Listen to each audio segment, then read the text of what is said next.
when serving a customer just isn't worth it. Today on the Blue Collar Proud Show.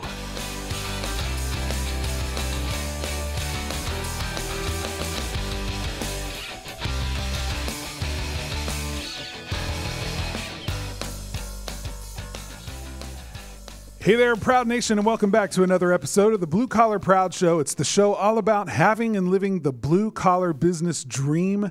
If you can dream it, you can build it. Taylor and I believe that, and we want to be along for your journey of success. Thanks so much for tuning in every single week. My name is Taylor. No, my name is Carter. Your name is Taylor. It is. How you doing, man? I thought we were going to swap places here in a minute. I do that every once in a while. It's an empathy thing. It's nice to know you empathize with me.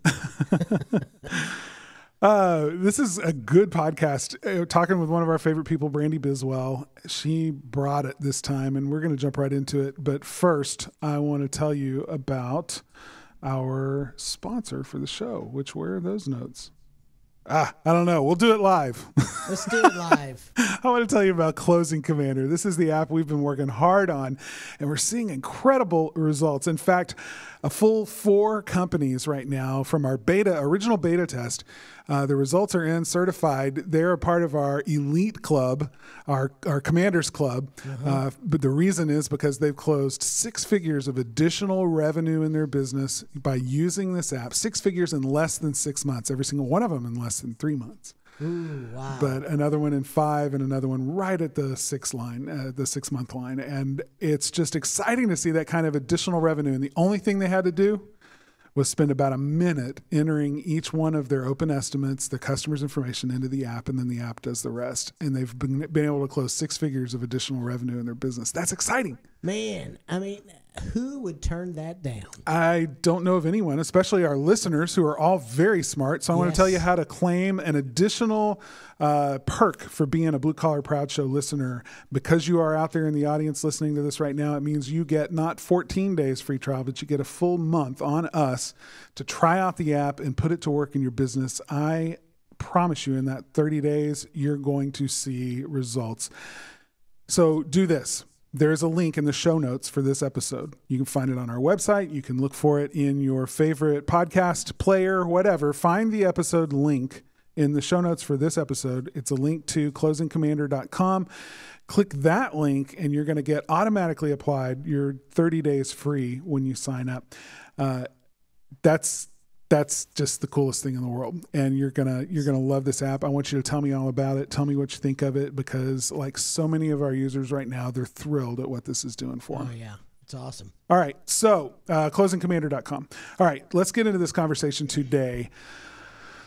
This is about, it's touchy, and I mentioned this in another group, and they were like, "Oh, wow! So that's like the third rail." And I'm like, "Yeah, well, in customer service circles, it's you hear this all the time. The customer is always right. Right. The customer is always right, and it's this old saw. It's an adage that people just flog to death." And people have pushed back on it and written books called "The Customer is Not Always Right," and various, in fact, one person said, the customer is always right, but I get to decide if you remain a customer. There you go. I like that. So, people, Shep Hyken is somebody that we follow. Yep. He's a customer service guru. Yes. I mean, he has not only written the book, but probably set the tone for current modern customer service and what customers expect. It's not just customer service with him, it's customer experience. Yes. And he really sells experience. But this is what he says. He says, the customer is not always right, but they are the customer. So even if they're wrong, let them be wrong with dignity and respect. Like that. I think that says a lot, right? Don't fly all over somebody and push back just because they're wrong. Yeah. You say it really well. You say, you can fight this battle and win the battle, but you may lose the war. Oh, yeah. Yeah. And it's just not worth it. No. You gotta get yourself to a place where you can continue on. Yeah. Yeah. Let go. Let them be wrong, but do it with dignity and respect. Yeah. I really like that. I don't think we have to set it up any more than that to talk about the conversation today of firing a customer when things go wrong. Yeah. When it's just not a good fit for whatever reason you determine. can you fire a customer? Can you really do that? And if so, how do you do it? And what are the reasons for doing it? And why should you do it more often? And all of those things. We're going to get into the conversation today with Brandi Biswell, talk about that. I think after the conversation, we'll play that, and then we'll come back and ask each other a couple of questions and talk more. Sounds good. Okay. Brandi Biswell, thank you for being on the show today. Thank you so much for having me. Now, in previous times that we've talked, we've covered a lot of ground, a lot of subjects, and they've always been great conversations. Today, we're talking about something that I think is, for some, it's going to be shocking and horrifying. For others, it's going to be a relief to hear someone talk about it. So I want to talk today about what it's like to fire customers and what your experience with that has been, and when you recommend to do it. Let's just get into the subject about when it's appropriate to fire a customer. Anytime. Yay. Truly anytime. It is appropriate on that initial phone call when you are assessing should they become a customer or not. It is totally appropriate to have that conversation and say, based upon how this conversation is going, I do not think that we are the right company for you. I don't think that we're going to be a good fit. It is appropriate to fire them during the appointment, after the appointment, and even if they've been a customer of yours for years and years, but things have taken a turn for the worse. Wow. I so agree. Sometimes this is what a lot of people don't understand. When you're first talking to a customer in the sales process, one of your jobs is to ensure that this becomes a good fit for your entire team. And man, there are so many people that are so anxious to make a sale or get the appointment or whatever, they forget that it goes back to one of the other things we had talked about, I guess a month or so before, or whenever it was, about the little things. This may seem like a little thing, but boy, does it matter to assess on the front end if somebody's going to even be a fit for your company and for the people that are going to have to deal with them after you. It's so critical, because if they're not happy during that initial phone call, how are they, and you're just on the phone with them, how are they going to be in person when the technician arrives to the home? And how are they going to be after the appointment? Are they going to write you that raging negative review? I could not agree more. It is so important. And many times during that initial phone call, there are those red flags, I like to call them. Mm-hmm. And I've tried to fire customers before, and they don't want to be fired during that call. And that's okay too, as long as we had an honest conversation where I've said, this is why I don't think we're going to be a good fit. And they're saying, no, but I want to schedule and it'll be fine. That's okay, as long as we've explored that and had an honest conversation up front. Mm-hmm. Yeah, totally. I think setting expectations is one of the ways that we, can clarify with people about whether or not there is a match here, a good fit, as we've been saying. Another way to do that, though, is using our core values. In our business, we have a set of core values that we tell our employees, this doesn't only apply to us in the way that we want to conduct ourselves with our customers. It also applies when we are considering working with a customer. If the customer doesn't live up to our core values, then we already know that there's not going to be a fit. If we see red flags in any way that indicate to us that one of the clients that we're considering bringing on board and serving in a capacity that our business can serve them, if they don't live by these same core values, how on earth could they be a good fit for us? Do you guys use your core values to clarify those things as well? We do. One of our core values is respect. And oftentimes that will come across when we need to fire a client in the phone call where they're being disrespectful. They're making threats or they're using foul language. And so we just stop the call right there and explain to them that they're not being respectful and that this relationship can no longer continue. Mm-hmm. Yeah. And they call it getting tailored around here. When we have a client, and we've had a few, I don't have many, but we've had a few that have been so totally disrespectful to one of our account managers that I've had to get them on the phone. And I'm not pleasant. I will tell you, I'm a nice guy, but don't disrespect my people, because you will find out how not nice I can be. Because that's a deal breaker to me. So I highly respect that of other companies, because if you have a problem, there's always respectful ways that you can deal with that. And if somebody cannot do that, that is the wrong person for you. Well, and one of the things that we try to stress around here is that turning down the wrong clients allows us much more time and resources for the right clients. Mm-hmm. Let's talk about that for a minute, because there's a cost involved in serving anyone that comes through your door, anyone that calls up. If you have a policy that you think, I'm turning down money if I turn a customer away and I can't afford to do that, let's talk about the hidden costs in having a customer who's not a good fit. I mean, that can absolutely destroy a business, can't it? Oh, absolutely. If they're not a good fit and you go through with that appointment and then come the end, they're refusing to pay or demanding a refund or writing a negative review that you're going to have a hard time responding to, not only is there a much more financial cost involved, but there's an emotional toll that it takes too. That's going to cause you a lot of sleepless nights. There was an article in the Hartford, the author was Gene Marks, and he said, purposely not taking care of ourselves is violating the fiduciary responsibility that we all assume when we choose to lead. And so we have to take care of ourselves and our great customers and let the wrong ones go. That is 100% true.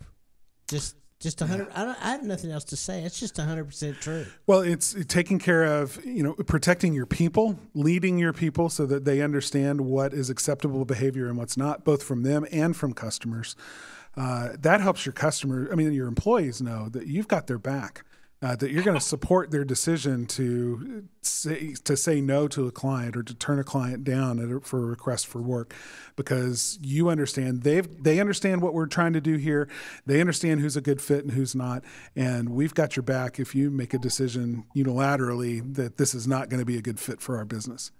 Yes, and giving them that permission so that they have that permission, that if you have that disgruntled client on the phone or you're at that house and it's an unsafe situation or the person is berating you, that it's okay just to leave. Yeah. Yeah. I mean, and I think that is giving your team license to make good decisions for the company.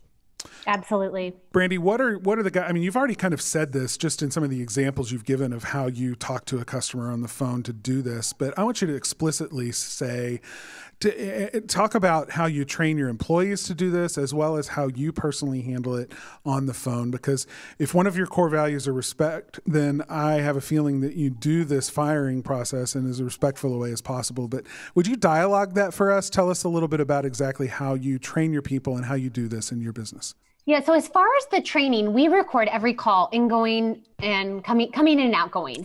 And so as far as the training, when we do have that client that we need to let go, we will download that recording and use it in the office training, and we will use it in our morning meetings with the technicians so they can hear how that goes and hear how we handled it. Because the more situations like that they hear, the better they're going to become at it. And then from there, I mean, it's respectful, but it's also calling out the behavior and just being very direct. And I think that's key. You have to be direct and you have to call out the behavior, whatever it is, the behavior that you're firing them for. So for example, if they're swearing over the phone, Mrs. Smith, one of our core values is respect. You're not being respectful by using this language. And so I'm going to hang up the phone now and we are not going to be able to service you. If it's the customer that you've been servicing for years and years, but every year there's a complaint or they've asked for their money back or they've made up lies. I mean, we hate to talk about it. It's uncomfortable, but it happens. There are those people that exist.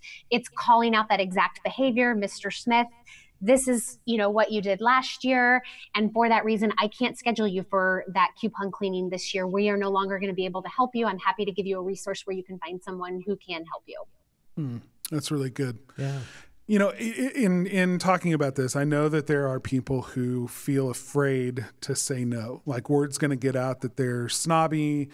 I've even heard of people who have refused service to someone, and that person they refused service to went online and wrote them a bad review anyway. Been there. There's some fear involved, and it's not misplaced to be a little concerned about the repercussions of firing a customer. Talk to the business owner who's concerned about that, who's on the fence about making this their policy.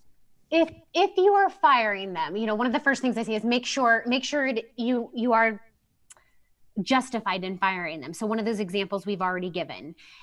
As long as you're justified, don't have fear. Move forward with it. We have been that company that we have fired a customer, or we've not offered a service that they were asking for, and they have went on and they've written that negative review. And we've been able to get on and respond. Mrs. or Mr. Smith, we fired you for this reason, or you were asking for a service that we do not provide. And in honesty, we've had customers then call in and say, well, I went through all your reviews and you only had 2 negative ones, and I loved how you responded to them. Mm-hmm. And so they've booked because of how we've handled that response. So, nobody likes a bully. So as long as you are responding to that review, then with the facts, remaining unemotional, responding with the actual facts, that's going to come through to those great clients that you want to gain and retain. Yeah, I think that's one of the things we preach around here to all of our clients all the time is do not let a negative review sit without a response, because at that point, everybody that reads it makes up a story. And whatever their story they make up is their truth. And so you have to answer it in a very respectful and truthful, authentic way. And when you do that, people know there are crazy people in the world. Some of us have crazy neighbors. We have the crazy person at the school. There's always one person that we all know is a little off. And so when we read those things online, we understand, hey, there are people like this. And so you as the business owner, when you answer in a very respectful and authentic way and sincere, it's easy to tell who's on the right side. And we're not unique. This happens in all industries. Yes. We fired patients in healthcare. A lot of people don't think that your doctor can fire you.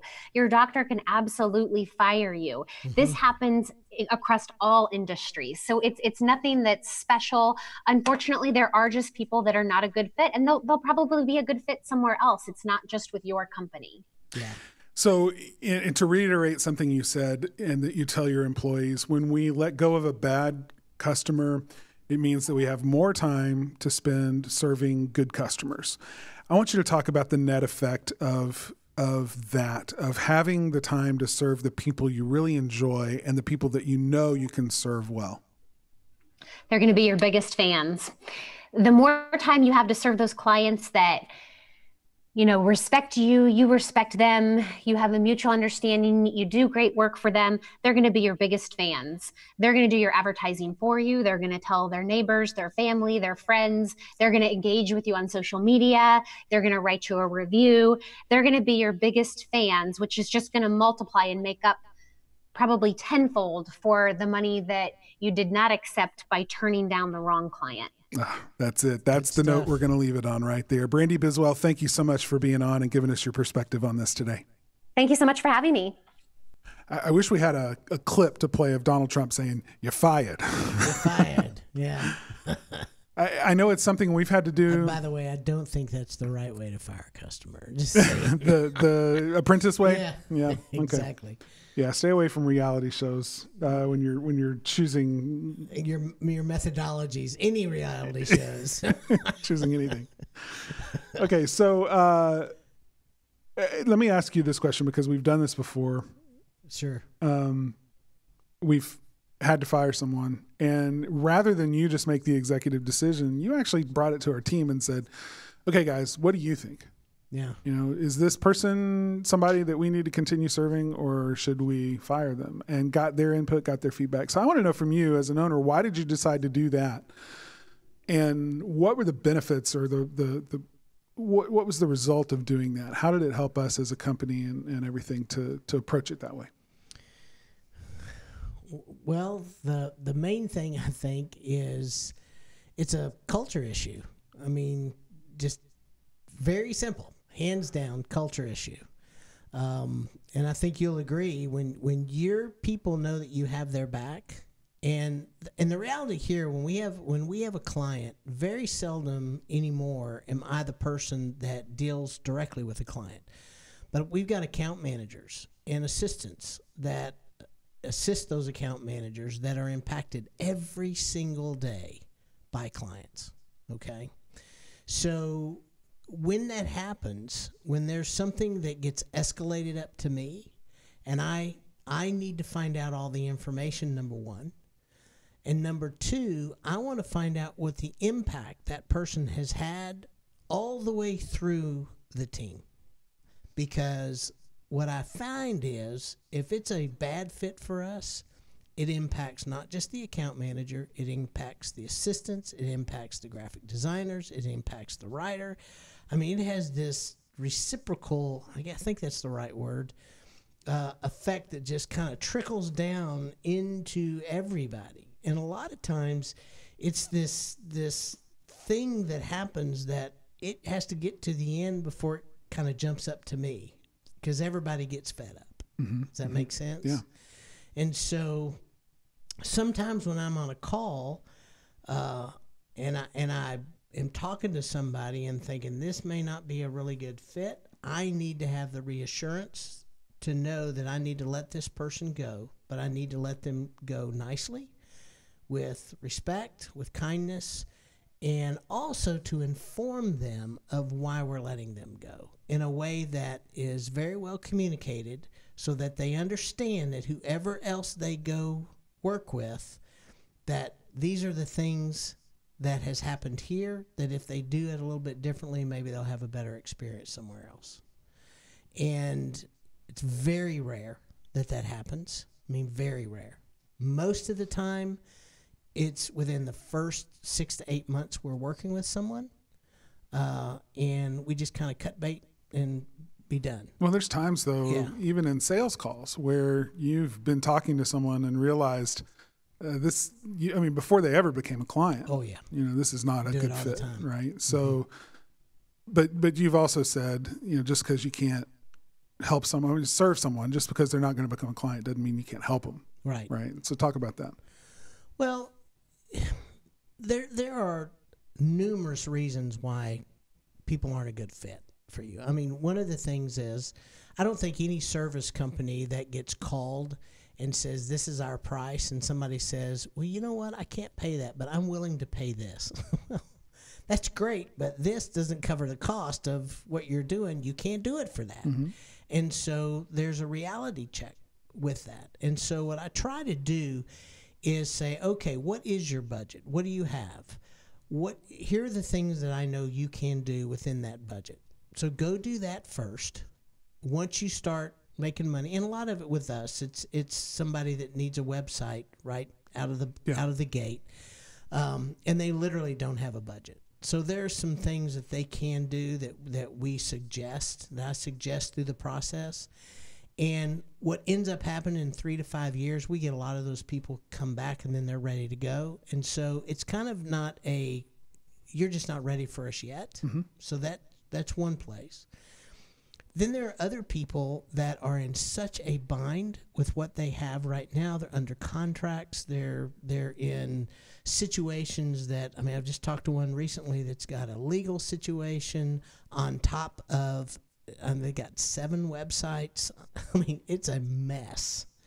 So I've had to give them advice to clean a lot of their stuff up. They'll probably never be a client because they don't understand.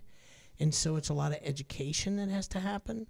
But it's worth taking the time with people because at least they know that down the road, they can call me back and we'll continue that conversation. Because with me, it's relationships. Mm-hmm. It really is about relationships. Now, every once in a while, if somebody is really crusty, cusses, disrespectful, any of that, I just kind of say, yeah, it's great. I don't care if they cuss, but they better not be cussing at me. Well, it's when I say crusty, they don't listen. People who when you try to have a conversation, cut you off, never listen to you, that's not going to work here. It's just not going to work because it's a partnership. Yeah, and what we do, we have to have a partnership.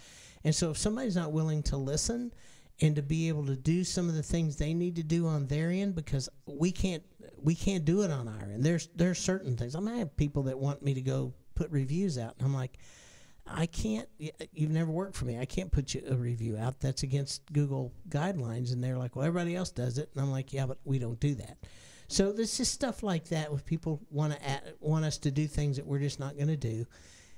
So you just have to not work with somebody, and that's not a bad thing. And it really isn't. So tell us a little bit about why that's not a bad thing in the business. Sure. I think it safeguards your culture. That's one of the big reasons. Mm-hmm.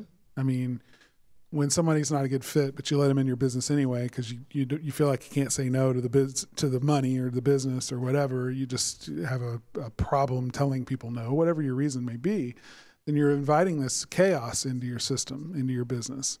The people in your business are looking at this person that you've basically said yes to, and they're trying to figure out what to do to serve this person and how to do it in the way that they've been taught business happens in your business.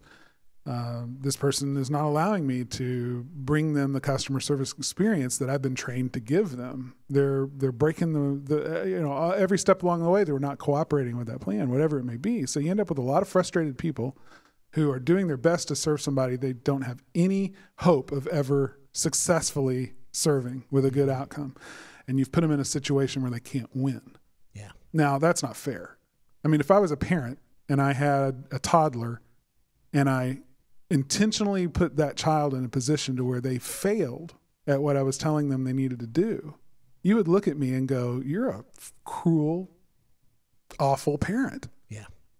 And yet we do it to our employees all the time by asking our employees to serve people in a no-win situation. So I think saying no and sending someone somewhere else, doing it with dignity and respect is fine. Letting them be someone else's problem, or maybe just finding a better fit for them, is the kind thing to do. Not only for the customer, but for our employees. And I think our employees notice that. Yeah, and the other thing we've talked about before is how kindness is not always easy. Mm-hmm. Being kind. I mean, we've had to have conversations with employees that we've had to let go, but it really was an act of kindness because they just didn't fit. And they've come back and actually had two of them come back and say, you were right. Yeah. Well, we've had customers do the same thing when we had to let them go, and we explained why we're just not a good fit here and you need something from us we just are ill-equipped to be able to give you. They've still referred business to us. Yeah. We've had customers that leave and still go, man, I'm sending you 2 more guys, if you get a chance, talk to them, please. Yeah, so, that's true. That is very true. So that's what happens when you do it with dignity and respect. Yeah. So I agree with that. So in talking with Brandi, it's pretty obvious that she's put a system around it. Oh, yeah. Right. There is a way they deal with it, and it's maybe not written out. She didn't say specifically that it was, but knowing Brandi, it is in more than one place. And I think that's a key distinction here is we do this in the same way we do everything, which is with intentional, with a specific good outcome in mind when we start the process. Yeah. We're going to serve this customer and we're going to do it to the best of our ability, or we're not going to serve this customer and we're going to do that with the best of our ability. Absolutely. All right. Great stuff. So just a few things as we wrap up this episode, Proud Nation. 3 quick reminders. Please do check out our show sponsor, closingcommander.com, and use the link in the show notes to sign up and get 1 month completely free on us. Test it out and get some of those results. 6 figures in 6 months. I'm loving what we're seeing there. If you need online marketing services built specifically for contractors and home service businesses, we're the guys who do that. Check out our company, sparkmarketer.com. Give us a call to chat about how we can be a part of the team that gets you where you want to go. And number 3, we would love it if you'd take just a few minutes to leave us a positive review in iTunes. More reviews in iTunes means that we're able to serve more listeners and keep this project going for a long time. Also, don't forget you can download our free show app. It's available in the Apple App Store or from Google Play. Lots of great content there, bonuses, special offers like the ones we've just mentioned. But most of all, just come hang out with us over in the Blue Collar Proud Nation Facebook group. Make yourself known there and say hello. You can also find out about all the other places where you can connect with us by simply going to bcpshow.com. blue-collar-proud.com/connect. And that is going to do it for this episode of the Blue Collar Proud Show. As always, Taylor and I want to just say thank you so much for being out there and listening every single week. Also, want to thank the people that make this show happen. Aaron Blaze, our technical director, Jessica Wynn, our show coordinator, Jonathan Sanders, our social media manager. Until next time, remember, it takes the same blood, sweat, and tears to build up that business that you hate, that you don't want to get up to go to every day. And the same blood, sweat, and tears could be used to build a business you're proud of. Do it, Blue Collar Proud. The Blue Collar Proud Show is a production of the Blue Collar Proud Network.